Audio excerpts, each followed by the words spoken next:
बापरे! लोखंडी भांड्यांमध्ये मी हे पदार्थ बनवले आणि त्याचा भयंकरच परिणाम झाला. बघा काय झालं ते.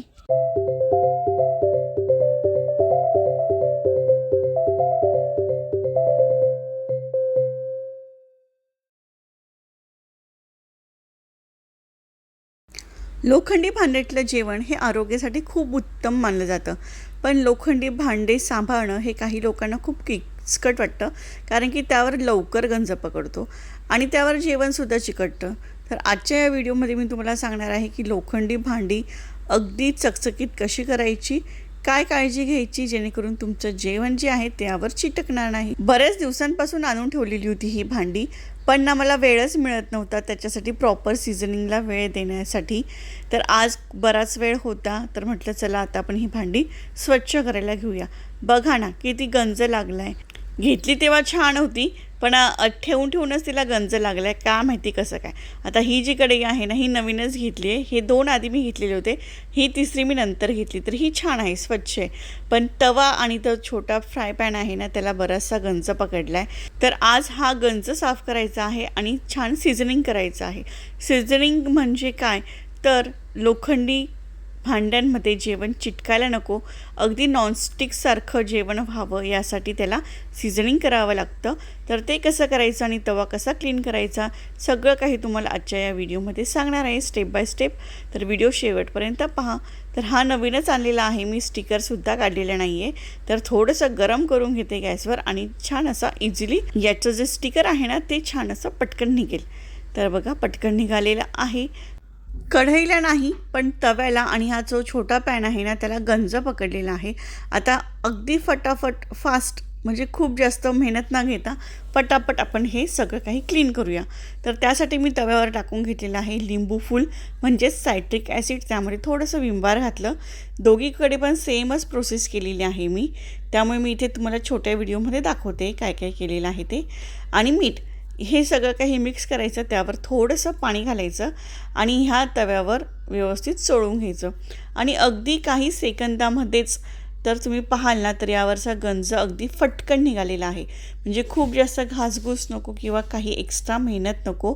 फक्त लिंबू फूल आणि मीठ आणि थोडंसं विंबार यावर चोळलं की व्यवस्थित गंज निघला जातो.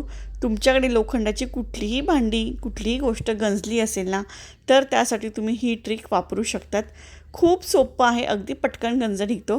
आणि त्यानंतर मी लोखंडाच्या घासणीने व्यवस्थित घासून घेतलं. शरीरात जर रक्ताची कमतरता असेल ना आणि आयर्न जर हवं असेल ना चांगल्या प्रमाणामध्ये, तर लोखंडी भांड्यांमध्ये जेवण बनवायला आणि त्यातलं जेवण खायला सुरुवात करायची. तर त्याच विचाराने मी ह्या कढया आणि पॅन घेतलेला, पण ते वापरेन करत करत त्या अशाच पडल्या. आता मी बघा छानपणे घासून घेतलेलं आहे, धुवून घेतलेलं आहे. आता ही प्रोसेस ना 2 वेळा करायची आहे. जर खूप अतिगंज असेल ना, तर ही प्रोसेस 2 वेळा करायची, नाहीतर 1 वेळा केलं तरीसुद्धा पुरेसं आहे. पण यावरचं जे काही काळं कोटिंग असतं, जे केमिकलमध्ये तयार होतं आहे, हे सगळं काही निघून जायला मीठ आणि सायट्रिक ॲसिडचा छान उपयोग होतो. त्यामुळे 2 वेळा तरी हे छान व्यवस्थित घासून पुसून घ्यायचं आहे, अशा पद्धतीने जसं मी व्हिडिओमध्ये सांगितलेलं आहे. फक्त एका दिवसामध्येच तुम्ही हा तवा अगदी व्यवस्थित सीझनिंग करू शकतात. जसं भिड्याच्या तव्याला वेळ लागतो तसा बिलकुल वेळ लागत नाही, अगदी पटकन तयार होतो. काय करायचं आहे स्टेप बाय स्टेप तुम्ही फॉलो करत राहा, बघत राहा. व्हिडिओ तुम्हाला आवडतो आहे की नाही हे कळायला पाहिजे मला, त्यासाठी तुम्ही व्हिडिओ लाईक करत राहा. तर आता मी घासून घेतलेलं आहे. ही जी मोठी कढई आहे ना, ती गंजलेली नाही आहे, पण तरीसुद्धा यावर केमिकल असतं, ते अगदी व्यवस्थित काढणं गरजेचं असतं. त्यासाठी मी फक्त विंबारने आणि तारेच्या घासणीने घासून घेतलेलं आहे आणि ही पटकन स्वच्छ झालेली आहे. याला खूप जास्त वेळ नाही लागला आणि मेहनतसुद्धा नाही लागली आहे. घासून घेऊनसुद्धा माझ्या हाताला काळं लागतं आहे, तर मी पुन्हा घासले 2-3 वेळा. त्यानंतर हाताला काळं लागणं बंद झालं. त्यानंतर गॅस चालू करायचा, त्यावर ही भांडी गरम करायची. तर मी सुरुवातीला तवा गरम केलेला आहे, अगदी कडकडीत तापवायचा. त्यावर घालायचं मीठ आणि आपलं खाण्याचं तेल, आणि हे तेल आणि मीठ तव्याला अगदी व्यवस्थित पसरून घ्यायचं. तर हे झालं सीझनिंग. आता या तव्यावर मी भाकरी, पराठा, चपाती काहीही बनवलं ना तरीसुद्धा हे चिकटणार नाही आहे, कारण की आता हे सीझनिंग होतं आहे. तर सिझनिंग करण्यासाठी पहिली स्टेप आहे आपली मीठ आणि तेल लावायचं आणि संपूर्ण तव्यावर छान घासून घ्यायचं. तर बघा टिश्यू पेपर किती खराब झाला आहे, म्हणजे अगदी प्रोसेस अगदी व्यवस्थित होते. तर तीनही भांड्यांना मी अशाच पद्धतीने करून घेतलेलं आहे. तर तुम्हाला मी सगळं काही दाखवत नाही, थोडंसं दाखवते. सेमच पद्धत वापरलेली आहे तीनही भांड्यांसाठी. तर आता ही छोटा पॅन आहे तोसुद्धा मी करून घेतला, कढईसुद्धा करून घेतली. तीनही भांडी अशाच पद्धतीने पहिल्यांदा मिठाने आणि तेलाने व्यवस्थित स्वच्छ करून घेतले, ज्यामुळे मी काहीही यामध्ये बनवलं तर ते चिकटणार नाही आणि याचा मला पुरेपूर फायदा होईल. तर आता तीनही भांडे करून झालेले आहे. आता आपल्याला नेक्स्ट स्टेप करायची आहे, ती म्हणजे पुन्हा तवा गरम करायचा आहे आणि आता यावर फक्त तेल घ्यायचं आहे आणि तेलच व्यवस्थित पसरून घ्यायचं आहे. यामध्ये तेल छान असं झिरपलं गेलं पाहिजे, म्हणजे आपलं लोखंडीचं भांडं छान तयार होतं. तर आता हे तयार झालेलं आहे.